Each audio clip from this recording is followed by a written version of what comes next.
I think you have to look at it in two ways.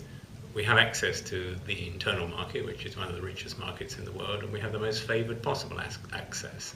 And that's something that encourages foreign businesses to invest in our country.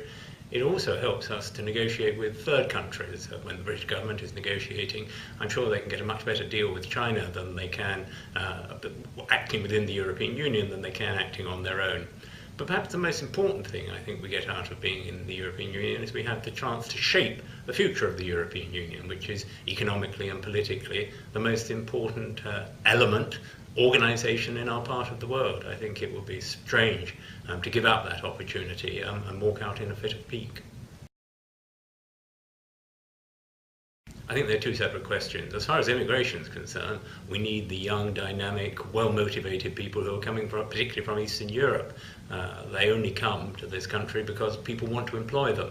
The benefit tourism is largely a fiction. There isn't much of it at all. It's mostly people who want to come and work, and our demographics mean that we need young, dynamic people.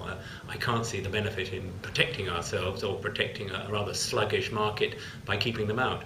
As far as regulation is concerned, I think there are a number of aspects, but perhaps the most important one is that we need common regulation to have a European single market.